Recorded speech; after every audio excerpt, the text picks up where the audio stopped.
Savant sachant chercher. Un podcast Science Infuse. So I hope your podcast has passion.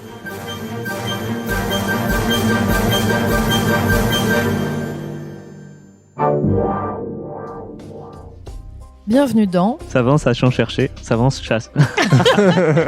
le podcast qui infuse la science. Le mot émotion vient du latin motio qui veut dire mouvement. Au sens littéral, donc, on pourrait dire qu'une émotion, c'est un mouvement provoqué par une excitation extérieure. On sait que c'est bien plus que ça, puisque au-delà d'avoir une fonction adaptative et sociale, les émotions qu'on ressent quand on écoute de la musique, qu'on regarde un beau paysage ou un super film, ou encore quand on est amoureux, ça nous transporte et nous transcende. Mais alors comment notre corps réagit aux émotions et qu'est-ce qui fait qu'elles sont universelles ? Qu'elles soient parlées, chantées ou chuchotées, la voix est un formidable moyen de communiquer des émotions. Certains chercheurs la manipulent, la déforment et la synthétisent pour décrypter les mécanismes émotionnels et les réactions physiologiques qu'elle engendre. Pour nous en parler, nous sommes allés rencontrer Pablo Arias à l'Institut de recherche et coordination acoustique musique. Nous ici à l'IRCAM, on étudie la musique et le son. Comment on l'aperçoit, comment on l'intègre, comment elle génère des émotions chez nous les humains. Nous parlerons donc d'universalité des émotions, de cobra au fond d'un lit, d'éponge émotionnelle, mais aussi de la perception du sourire auditif, ou encore du rapport entre la musique et la cocaïne. Vous êtes perdu ou intrigué, pas de panique, installez-vous confortablement et laissez-vous science infuser. Mais d'abord, faisons connaissance avec notre invité. Prénom, nom ? Pablo Arias. Surnom ? Pablito, certains m'appellent. Ok. Lieu de travail ? IRCAM. C'est quoi ? L'IRCAM, c'est un institut de recherche. Ça veut dire Institut de recherche et coordination acoustique musique. En gros, c'est un endroit où on fait de la recherche dans le son sur le son et sur la musique. Toi, tu travailles dans quelle équipe ? Moi, je travaille dans une équipe qui s'appelle PDS pour perception et design sonore. Et plus particulièrement dans une équipe projet au sein de cette équipe qui s'appelle CRIM pour Oula. Cracking the Emotional Code of Music. Sujet officiel de ta recherche ? Moi, je travaille sur les émotions dans le son, notamment les émotions dans la voix. Et du coup, le sujet de ta recherche quand tu veux briller en société ? Quand je veux briller en société, ce que je dis, c'est que j'étudie comment on fait le son pour induire des émotions chez l'humain. Rentrons dans le sujet directement. Qu'est-ce qu'une émotion ? D'un point de vue scientifique. Alors ça, c'est une grosse colle. Non, mais... Vous En gros, avez 2 minutes 30. Non, mais c'est un terme qu'on essaye de définir depuis très longtemps. Les scientifiques essayent de définir depuis très longtemps et un peu tout le monde essaye de donner sa définition, que ce soit des philosophes, que ce soit des personnes qui font des sciences cognitives, que ce soit des neuroscientifiques. Mais ce que la littérature dit aujourd'hui, en gros, le contexte théorique où on se place, c'est que l'expérience émotionnelle, c'est quelque chose qui est court à niveau temporel. Ça va être quelque chose qu'on va ressentir et qu'on va ressentir via des sensations physiologiques, qu'on va ressentir aussi en mettant en perspective par rapport à notre vécu, donc à nos expériences personnelles, et qui vont aussi mobiliser des circuits, on va dire, très bas niveau, assez anciens, primitifs, disons, très rapides en fait. Donc ça va être en gros cette interaction de ces trois composantes, physiologiques, disons, plus cognitifs et plus bas niveau, en fait, qui vont créer cette expérience émotionnelle. Une de ces composantes, comme tu viens de dire, c'est les réactions physiologiques. Qu'est-ce que ça entraîne justement une émotion ? Alors les émotions, si tu penses à un exemple, t'imagines, tu vas te coucher, tu soulèves tes draps, et là tu vois un gros cobra. Tu vois. Je flippe. Là, tout de suite, tu te rendors doucement. Tu flippes, tu vas le sentir, tu vas sentir ton corps qui va commencer à battre. Tu vas même avoir des réactions pupillaires, bon ça tu le sens moins. Et en fait, tu vas aussi avoir des réactions de sudation, ce qu'on appelle la réponse électrodermale, tu vois. Donc ton corps, en fait, il va avoir tout un tas de réactions en chaîne qui va en fait préparer le corps à la réaction à ce stimulus extérieur potentiellement aversif. Bon, ça, c'est dans le cas d'une émotion négative. Ouais. Mais dans le cas d'émotions positives aussi, ça va être d'une certaine façon similaire, mais avec d'autres réactions physiologiques différentes. Plus ou moins intensément. Plus ou moins intensément, oui. Ouais. Alors, on reviendra justement à ces réactions physiologiques dans des émotions plus positives que trouver un cobra dans son lit. Alors, on imagine maintenant, c'est vrai, facilement la fonction de certaines émotions, comme justement la peur pour échapper à un danger, donc plutôt sur le caractère adaptatif. Mais est-ce qu'on connaît toutes les fonctions des émotions ? Alors, on ne connaît sûrement pas toutes les fonctions, mais la théorie propose aujourd'hui un certain nombre. Mhm. Et celle qui est extrêmement intéressante, en fait, c'est sa fonction sociale. Donc, ce qu'il Mhm. faut savoir, c'est que on est des primates sociaux, Mhm. nous vivons dans des groupes, nous vivons en interaction, et que on a besoin en fait de comprendre les émotions des autres, comprendre nos propres émotions, mais aussi réguler les émotions des autres, aider à la régulation des émotions des autres. Et tout ça en fait contribue généralement à la régulation de dynamiques sociales et donc le bien-être dans un groupe, sa création de sa hiérarchie, etc. Tout comme on cherche à relier l'infiniment grand et l'infiniment petit en physique quantique, petit clin d'œil à nos épisodes sur les ondes gravitationnelles et la matière sombre, on essaye de trouver ce qui est commun entre tous les êtres humains aussi, voire d'autres espèces, peut-être plus les mammifères d'ailleurs. Donc chercher ce qui nous lie. À quel point justement ces émotions-là et les expressions de ces émotions sont universelles. Bon, déjà, je pense qu'on peut clairement dire qu'une émotion, c'est comme une onde gravitationnelle, dans le sens où elle nous transforme dans l'espace et dans le temps, Ah, c'est beau. Oh là là, mais c'est d'un point de beau. vue perceptif, en fait. D'accord. Bah, ce qui est sûr et qui est en fait assez remarquable, et c'est pour ça qu'on s'intéresse à ça, c'est que les émotions sont quelque chose d'extrêmement profond chez les humains, et pas que, en fait, aussi les réactions, disons, émotionnelles, sont aussi extrêmement présentes chez plein de mammifères et chez plein d'animaux, en fait. Est-ce Donc, que tu peux nous donner un exemple? alors, il y a par exemple, une réaction qui est extrêmement répandue dans l'animal, qui est la réaction de la fuite, en fait, Mhm. face à un stimulus aversif. Mhm. En fait, ça, par exemple, t'imagines, tu marches dans la rue et tout d'un coup, t'as un gros bus de la RATP qui te fonce dessus et qui te klaxonne bien fort. Ouais. Bah là, tout de suite, tu vas avoir un réflexe très très rapide, tu vas avoir une peur très profonde qui va prendre ton corps, tu vois, et tu vas réagir, même avant que tu en aies conscience, en fait. Mhm. Mhm. Très très rapidement, ton corps va réagir. Tu vois, et tu vas te rendre compte, en fait, que tu étais jeté par terre. Mais à aucun moment, consciemment, tu t'es dit, waouh, je vais le faire, tu vois. Et quand Ouais. tu vois un petit rat, en fait, réagir à un coup de balai, bah, ça va être parfois la même chose, en fait. Et on voit, en fait, ces différentes réactions qui sont extrêmement bas niveau, qui en fait se répandent à travers le règne animal de façon assez impressionnante. Il y a un article qui est sorti sur la contagion émotionnelle chez les corbeaux. Et en Ah fait, c'est ouais. une expérience qui a montré que des corbeaux, en fait, ils vont avoir tendance à imiter des comportements émotionnels des autres. C'était des corbeaux qui voyaient un individu subir quelque chose de négatif et ils allaient réagir en conséquence de façon congruente Mhm. Mhm. à cette action extérieure. Donc en fait, il y a tous ces mécanismes. Là, plutôt pour la contagion émotionnelle, c'est quelque chose d'extrêmement social, donc de cette régulation émotionnelle dont on parlait juste avant. Mhm. Mhm. Mais il va y avoir aussi ce truc extrêmement bas niveau, des rires et des vocalisations positives qui se retrouvent aussi chez plusieurs espèces en fait. Et est-ce que tu peux nous dire brièvement qu'est-ce qui se passe quand même dans le cerveau face justement à une réaction comme ça de dégoût? Il y a deux mécanismes, c'est ça, qui sont un peu... Bah, face aux expressions de dégoût, mais pas que en fait, face aux Ouais. expressions faciales en général, il y a des réactions commencent à être assez comprises et qui sont en fait remarquables. Donc, par exemple, il y a une étude assez surprenante qui est sortie il y a quelques années, qui étudiait justement la perception des expressions visuelles, mais chez des personnes aveugles. Alors là, vous allez me dire, mais vous êtes totalement fou, mais n'importe quoi. Les personnes Des aveugles aveugles qui peuvent voient. pas Ouais. percevoir visuellement une expression. Et vous avez raison, sauf que On il l'entend. y a certains aveugles, il y a certaines pathologies, ça s'appelle la vision aveugle en fait, où c'est des individus en fait qui ont tout le système visuel extérieur intact, donc tout ce qui est rétine, corne, bâtonnet, etc. Tout ça fonctionne très bien. Mhm. Sauf que c'est au niveau du cortex visuel où il va y avoir un problème Du traitement. et de traitement effectivement, et on va pas pouvoir donner en fait naissance, disons, à une expérience consciente du stimulus. Donc en gros, on montre une image, l'image elle rentre dans le cerveau. Mhm. Une fois qu'elle est dans le cerveau, en fait, elle n'arrive pas à créer une expérience consciente dont la personne n'est pas consciente qu'elle est en train de voir une image, elle n'a Ouais. pas de perception de cette image. Cependant, on peut voir du coup, parce que l'image elle est rentrée, on peut voir du coup qu'est-ce qui se passe dans le cerveau à ce moment-là. Et ce qu'on a remarqué, c'est que ces personnes-là, elles réagissent avec leur visage, avec leurs pupilles, avec certaines mesures physiologiques en fait, à ces images-là, malgré le fait de ne pas les avoir perçues.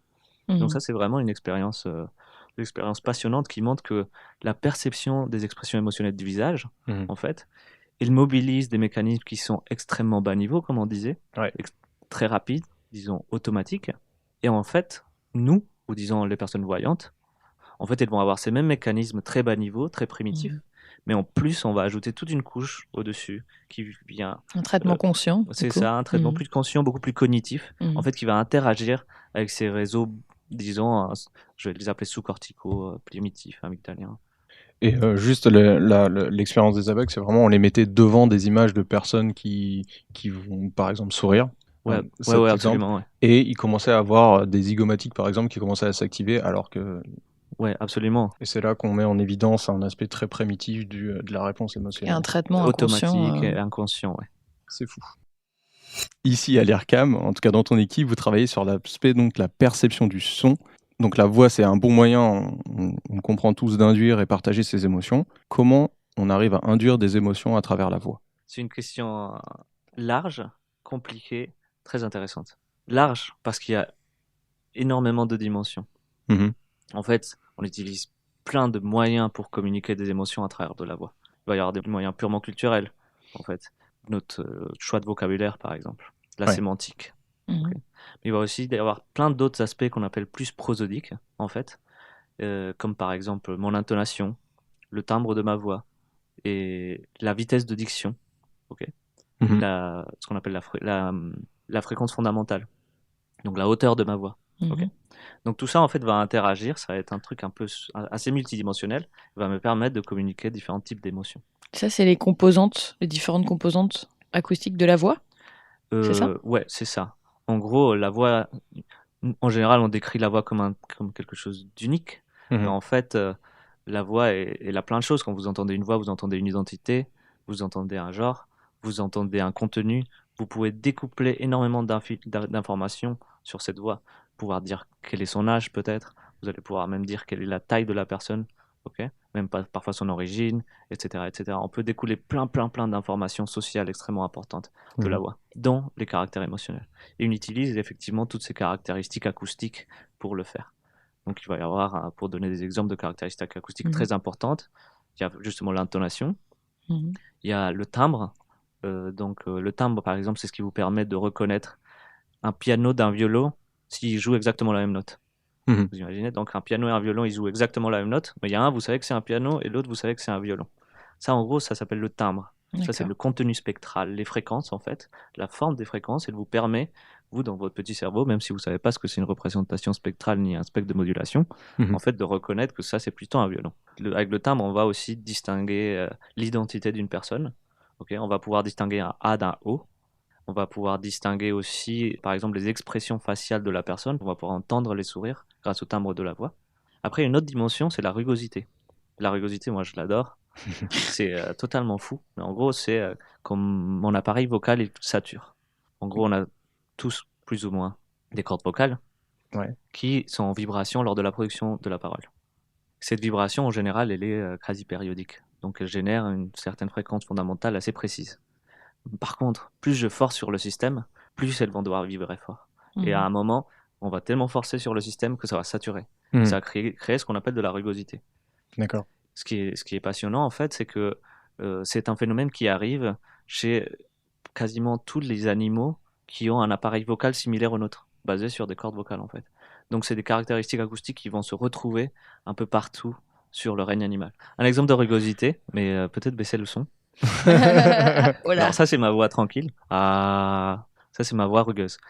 Ah ouais, c'est ça. Donc, okay. Quand vous l'avez entendu, c'est pas du tout pareil. Okay. C'est purement physique, tu forces, tu forces énormément. Okay. On force le système, ça sature. Tu vois. Ouais. Et en fait, vraiment. Et tu fais ça tous les jours. Alors, moi je le fais pas tous les jours, mais quand on regarde par exemple certains chanteurs de métal, du bon black metal, du bon death.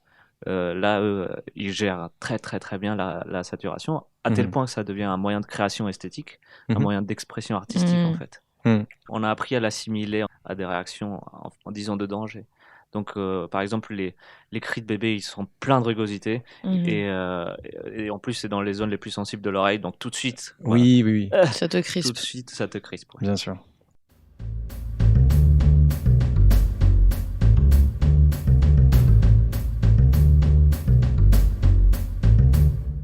À partir d'enregistrements de voix parlées, vous faites varier ces composantes-là et vous étudiez du coup l'impact que ça a, L'impact émotionnel. l'impact émotionnel, c'est ça?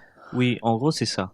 Et le truc, c'est que, comme tu l'as compris, comme il y a plein de dimensions dans la voix, on va avoir un gros problème de multidimensionnalité qui va se poser direct si on fait des enregistrements, en fait. Donc, si je te demande d'enregistrer, par exemple, 2 phrases, une émotionnellement et une en étant joyeuse, une en étant triste, en fait, tu vas faire varier tout un tas de choses dans la voix Ouais. qui ne... Je vais faire varier plusieurs choses en même Ouais, temps. c'est ça, plusieurs dimensions, plein Mm. même. Tu vas même peut-être faire varier tes mots, la longueur de ta phrase, la morphologie de la phrase, l'intonation, absolument. Toutes les Plein de composantes. choses vont varier. Mhm. Et ça, d'un point de vue scientifique, c'est extrêmement compliqué. Parce qu'on va pas pouvoir, en fait, arriver à faire des inférences causales Tout à sur fait. qu'est-ce que fait une caractéristique spécifique sur une réaction physiologique ou une réaction comportementale. Ouais. Donc nous, ce qu'on a besoin, c'est de réussir à contrôler ces caractéristiques très très finement d'un point de vue expérimental. Et ça, c'est une grosse partie de notre boulot. C'est vraiment de la recherche fondamentale sur étudier l'impact de la voix Oui, et la absolument. Ouais. réaction. C'est Ok. ça. Ouais.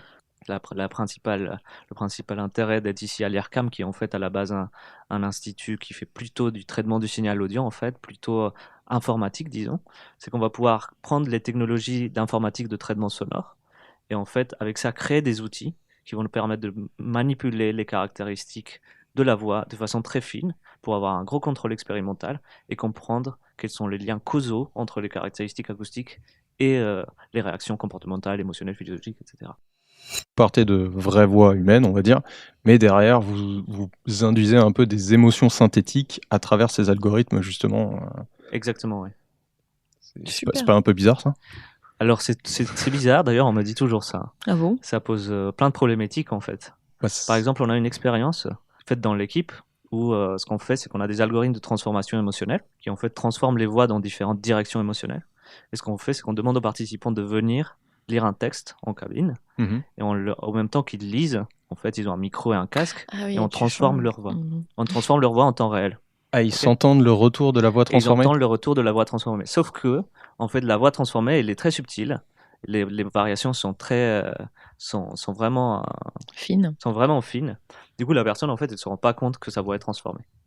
Cependant, ce qu'on me montre, c'est que l'émotion de la personne, elle change par ouais. rapport à l'algorithme qu'on utilise, en fait. D'accord, donc Donc, tu mets un petit peu de tristesse, elle va commencer à elle-même s'ajuster sur la tristesse. elle va commencer à elle-même, en fait, devenir un peu triste, en fait. Donc, évidemment, ça pose énormément de questions éthiques. Mais nous, on s'intéresse en plus à la conséquence, disons, à la recherche fondamentale qu'il y a derrière, sur la perception de soi. En fait, ce que ça montre, par exemple, cette expérience, c'est que je ne suis pas dans une émotion et je la projette au monde extérieur, mais qu'il y a en fait une boucle de rétroaction Mhm. active Mhm. qui est toujours en train de capter ma propre communication pour induire l'état émotionnel dans lequel je suis. On est des éponges, quoi. On est des petites éponges très Ouais. jolies, ouais. Très- Ouais, mais on peut aussi éjecter l'eau.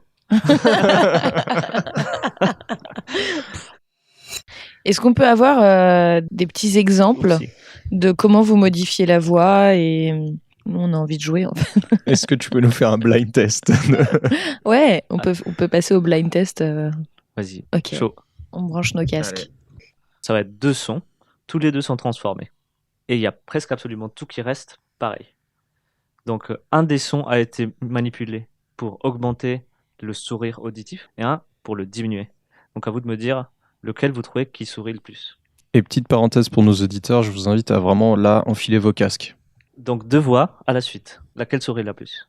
L'avion est presque plein. L'avion est presque plein. Ah ouais, c'est pas évident en fait. Oh là là, tu peux nous le remettre? Ouais. L'avion est presque plein. L'avion est presque plein. Bah, la deuxième, La on deuxième, entend elle qu'elle sourit est, plus. ouais, qu'elle est plus. Mais c'est parce qu'elle a l'air plus aiguë. J'aurais pas dit qu'elle souriait en fait, tu vois. Moi, je dirais plus enjoué, Ouais, un peu, plus un peu enjouée. Mais c'est parce qu'elle est plus positive. aiguë. Ouais, Ouais. plus positive, exact. Ah, une autre paire. What would you like to do today? What would you like to do today? Non, c'est le premier. C'est une feinte. Moi, je dirais le Ah. premier, il est plus souriant. On refait la deuxième? Vas-y. What would you like to do today? What would you like to do today? Ah, ah merde, la deuxième écoute, ça me perturbe. Ah, moi, je dis la deuxième, elle est un petit peu plus, un petit peu plus contente. Et toi alors? Ouais, bah tu vois, je reste sur ma première impression. Bah, pour les 2, c'était la deuxième. Oh merde. Toi, Léo, tu les as les 2. Ok. Toi, alors, t'as essayé d'avoir les deux, mais t'as pas réussi. Ouais. Merde. Alors, ça, c'est un exemple de 1-0 caractéristique pour moi. acoustique de modification, en fait. Et donc, vous voyez, c'est extrêmement subtil, d'une part. Je pense que si vous êtes en train d'écouter ça, peut-être en voiture, vous n'avez pas très bien entendu la différence. Là, on a des bons casques. Ouais. Mais en fait, l'idée, c'est vraiment ça. C'est que pour pouvoir en tirer des conclusions sur ces caractéristiques acoustiques, il va falloir aller dans la subtilité. On va devoir garder toutes les autres dimensions constantes, en fait. Et c'est quoi que t'as fait varier du coup? Là, en gros, on a fait varier les formants de la voix. Les quoi? Les formants. Ok. Alors, en gros, les formants, c'est les résonances de la Mhm. voix. Mais c'est ça parce que ça Et, paraît plus aigu en fait. C'est plus aigu D'accord. en termes de spectre. Mhm. Par contre, c'est pas plus aigu en termes de fréquence fondamentale. La note, elle est pareille. Par contre, le contenu du spectre, il est plus haut en fréquence, D'accord. effectivement. Alors, deuxième round. Laquelle est plus négative? Oh là, vas-y. Je suis en route pour la Réunion. Je suis en route pour la Réunion. Bah, deuxième. Pourquoi? Et il y a des petits tremblements dans sa voix, dans la deuxième, qui laissent Exactement. penser qu'elle est un peu... Réécoutez avec l'attention sur le tremblement de la voix. Je suis en route pour la Réunion. Je suis en route pour la Réunion. En fait, ça, on le fait de façon algorithmique avec un petit vibrato. Une sorte de petit vibrato, en fait, qui va venir faire bouger un peu la voix comme ça.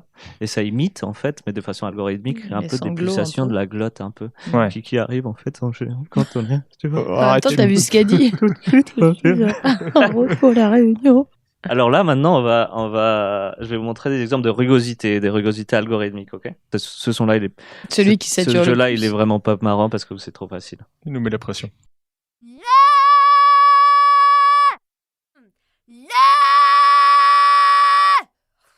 C'est Clairement, le deuxième ça, sera c'est un quelqu'un meilleur qui chanteur crie. de Vous êtes métal. sûr? Bah. Sûr que c'est le deuxième? Mais oui, regardez, il essaye de nous. Écoute la rugosité. On entend la saturation directe. Alors, et ça, on peut en fait l'appliquer sur tout un tas de sons. Par exemple, ça, c'est des vocalisations animales. Ah ouais, Ça ressemble à un humain quand même, ça, hein, le deuxième là. c'est vrai, ouais.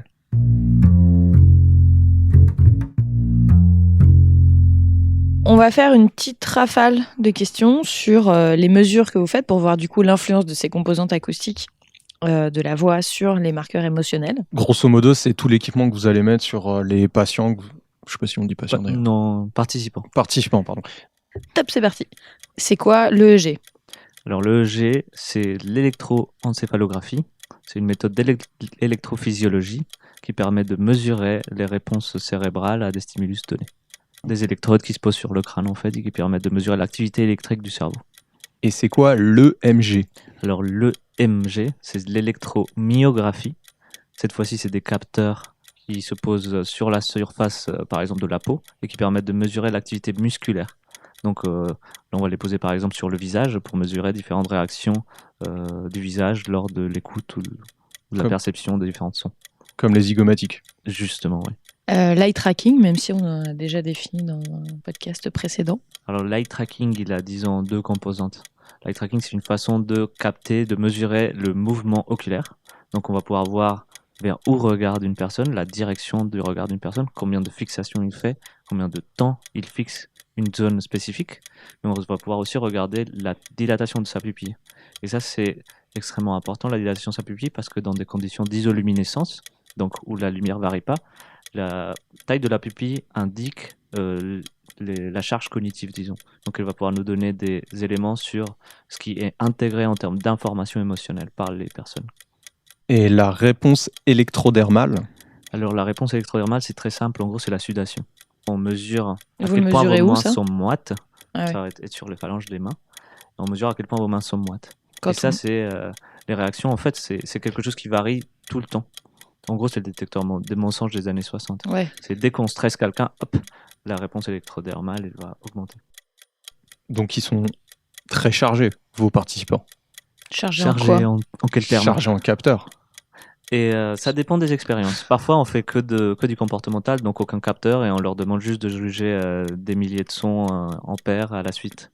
Parfois, ils sont effectivement avec plusieurs capteurs EMG, 64 capteurs EEG, et de la réponse électrodermale, ça dépend. Mhm. Ça dépend de Ça ce qu'on dépend de mesure, ça dépend l'expérience. de ce qu'on cherche. Ouais.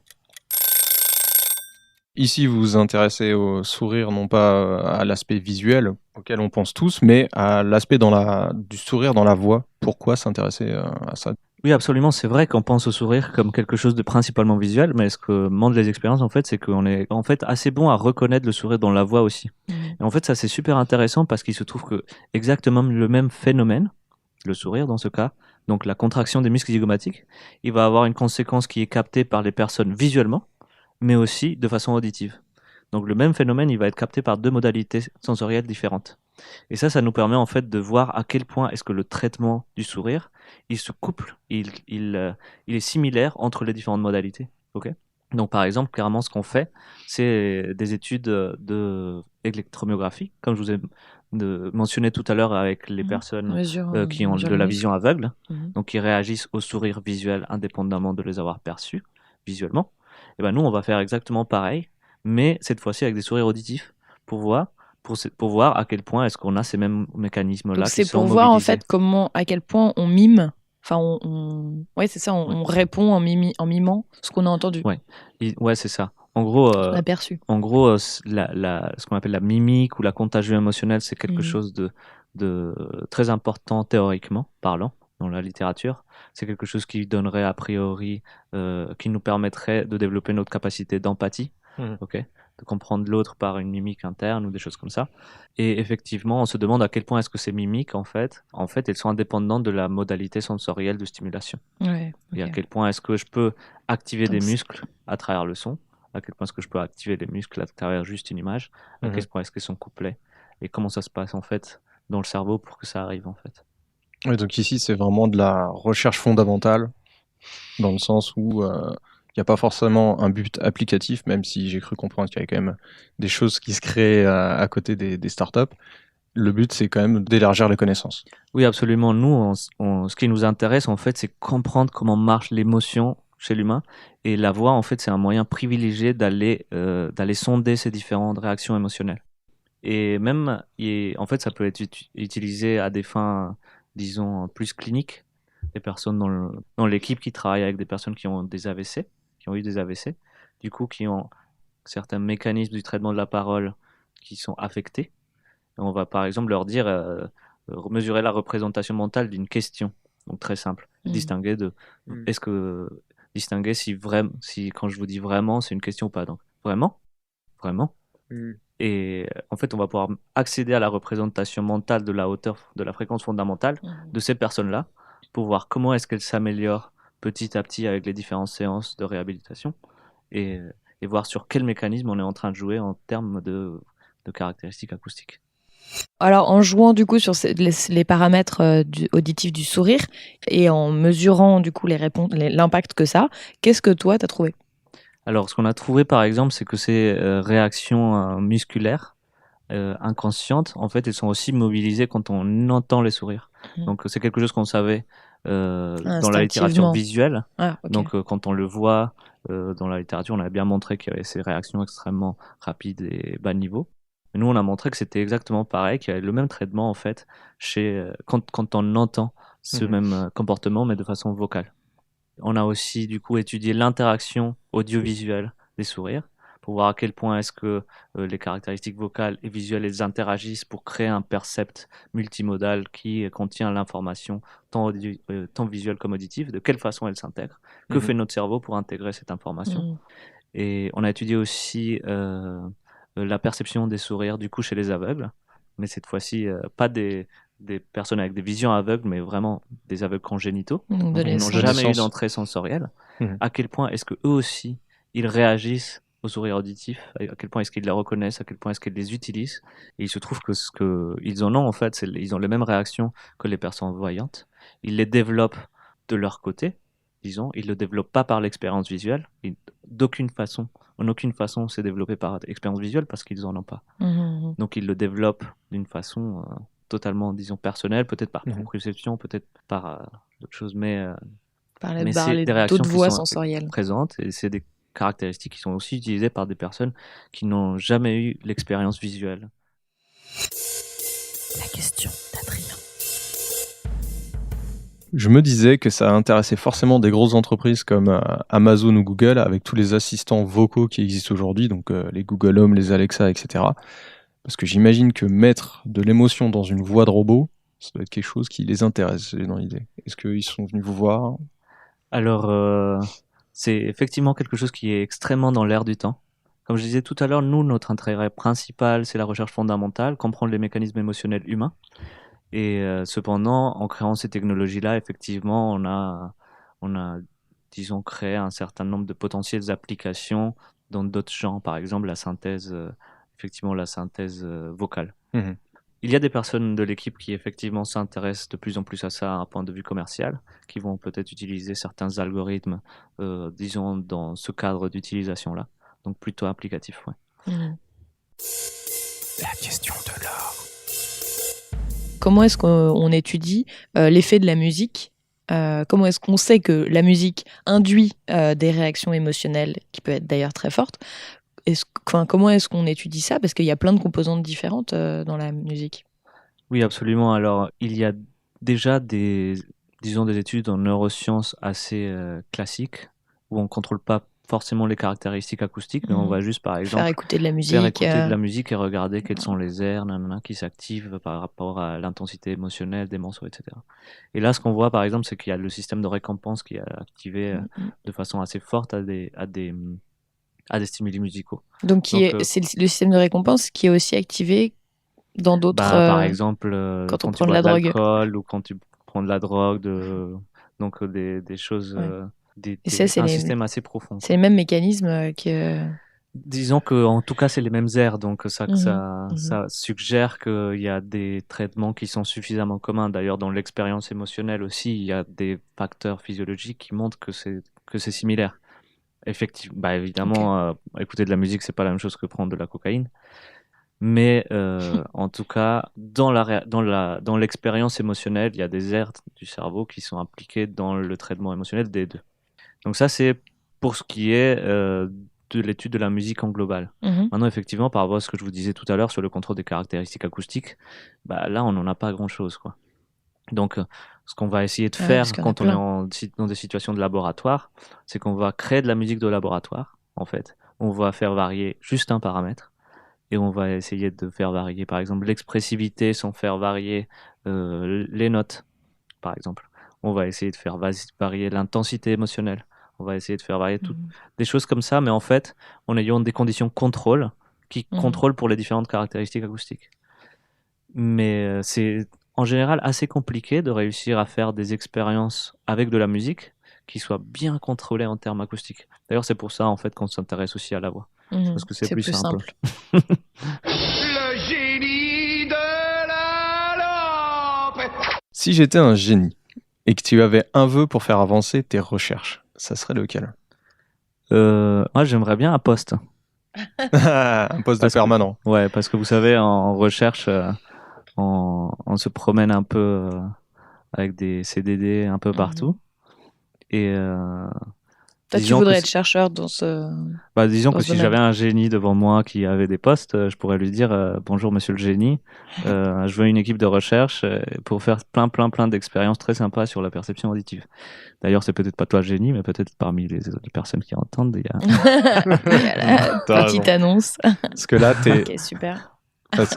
Parce que là, t'es en ce qu'on appelle postdoc ou... Ouais, c'est ça. Je suis postdoctorant. D'accord. Ouais. Donc, c'est les postdoctorants, pour ceux qui savent pas, c'est généralement des CDD pas plus d'un an qui s'enchaînent. Oui, de quelques années qui s'enchaînent. En fait, on va avoir des questions de recherche et on va pouvoir les traiter sur quelques années, 2-3 ans. Après, c'est super parce que du coup, on voyage un peu partout, on fait plein de choses, c'est vraiment super. Pour les conférences. Et pour les conférences et même pour les postdocs eux-mêmes, on a tendance à aller à l'étranger, labos, on peut bouger, etc.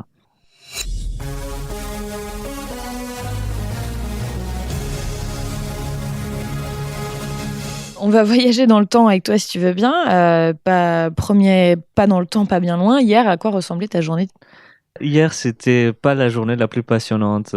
Hier, j'ai répondu à des mails et j'ai dû écrire des longs mails. Mais en général, c'est beaucoup mieux que ça. Hein. Et maintenant, cette fois-ci, dans 30 ans dans le futur, quelles pourraient être les conséquences de tes recherches ? de mes recherches à moi. Ouais. Dans la vie quotidienne Ok, ouais. ou dans ce que ça a permis de changer. Déjà, quand on est chercheur, c'est difficile d'avoir une conséquence à soi tout seul. On est plus un domaine, on est plus une communauté en fait. On ne fait vraiment pas avancer les choses tout seul. Donc c'est vraiment les domaines qui vont avoir vraiment de l'influence sur la société, surtout quand on parle de recherche fondamentale en fait. Ouais. En termes applicatifs, ce qu'on fait tous les jours aura sûrement des conséquences sur, disons, tout ce qui est technologie de la voix, des agents virtuels qui intègrent parfaitement les codes émotionnels et sociaux d'une interaction. Mais ça, c'est d'un point de vue applicatif. Ouais. Je pense que ça, c'est à beaucoup plus long terme que ce qui va vraiment se passer quand on comprendra proprement les mécanismes émotionnels chez l'humain, notamment à des fins diagnostiques, à des fins médicales, mais aussi en fait sur Pour aider notre par exemple des compréhension patients de qui peuvent nous-mêmes. plus, Ouais, par exemple. Ouais. plus parler ou... Oui, tu nous parlais en off de la rééducation de patients AVC, par exemple. Oh, mais j'adore l'abstrait. Pourrais-tu nous recommander un coup de cœur autour de la science, donc une expo, un film, un podcast Bon, il y a un livre qui m'a vraiment trop marqué quand j'étais jeune. C'est ma tante qui me l'a donné. Je savais même pas que la science existait. Ça s'appelle This is Your Brain on Music de Daniel Levitin. En gros, c'est un bouquin qui explique qu'est-ce qui se passe dans le cerveau quand on écoute de la musique. Mais en fait, c'est de la vulgarisation. Donc, il explique ça dans des termes que tout le monde peut comprendre. Et qui, moi, à l'époque, 18-19 ans, j'ai réussi à comprendre. Et ça m'a un peu intéressé, quoi. Il y a un autre bouquin trop bien, Sapiens. C'est un best-seller, Ah oui. il est très connu, il fait un L'Israélien, gros buzz en ce moment. Ouais. Yuval Noah Harari. Bon, ça se prononce pas comme ça, mais presque. Et en gros, il parle c'est un historien qui aussi s'est mis un peu à la vulgarisation, même beaucoup. Et il parle des sociétés humaines, de la société humaine, de comment elle s'est développée, qu'est-ce qui s'est passé depuis la préhistoire jusqu'à aujourd'hui, pour qu'on en arrive là, pour qu'on ait la société organisée qu'on a aujourd'hui, avec la création des religions, l'arrivée de l'agriculture, les guerres, etc. Donc, une vision un peu compacte de toute l'histoire humaine, mais qui fait quand même 50 pages et qui est très bien écrite. 50 pages 500. 500. Et qui est très bien écrite, très, très claire. Merci Pablo pour nous avoir reçus ici dans les locaux à l'IRCAM. Je précise quand même qu'on est dans un super studio d'enregistrement. Avec un piano. Merci Laure, merci Adrien. Et un spécial wesh à Oriane pour cette mise en relation avec Pablo. À bientôt. Si vous avez aimé ce podcast, le meilleur moyen de nous soutenir est de mettre 5 étoiles sur iTunes et des commentaires. N'oubliez pas de vous abonner sur votre appli de podcast préféré, Deezer et Spotify inclus. Et bien sûr, partagez et parlez-en autour de vous sans modération. Retrouvez-nous sur Instagram, Twitter et notre site scienceinfuse.cool. Pour aller plus loin sur le sujet du jour, vous trouverez des informations complémentaires en description de ce podcast. Je voulais parler de l'histoire de Mademoiselle de Salignac. Pour vous situer, c'est une femme qui est née en 1744, il y a 250 ans. Cette femme est née aveugle et a développé, à cause de sa privation visuelle, des capacités auditives impressionnantes. Elle arrivait à faire de l'écolocalisation, ce qui veut dire qu'elle arrivait à entendre certaines formes grâce à la réverbération du son de sa voix. Un peu comme les chauves-souris en fait. Elle était aussi extrêmement forte en musique et dans son écoute de la voix. Les gens disaient que, juste avec quelques mots, en entendant la voix d'une personne, elle arrivait à extraire des caractéristiques émotionnelles et sociales extrêmement précises. Elle avait développé une écoute qui lui permettait non seulement de percevoir la géométrie, mais en plus de décrypter des messages sociaux qui pouvaient même être difficiles à percevoir visuellement. Un jour, cette femme a retrouvé Denis Diderot, vous savez, l'encyclopédiste. Diderot était surpris par cette jeune femme. Comment avait-elle développé de telles capacités ? Comment la privation d'une de ses entrées sensorielles l'avait influencé ? Inspiré par cette histoire, Diderot a écrit une lettre intitulée « Lettre pour les aveugles à l'usage de ceux qui voient », où il recense les différences cognitives et comportementales liées à la privation d'une entrée sensorielle. Il décrit par exemple que pour un aveugle, une forme n'est pas une image géométrique stockée en mémoire, mais plutôt une suite successive de sensations tactiles. En gros, la perception des formes peut être basée aussi sur une évolution temporelle, comme les sons pour nous en fait.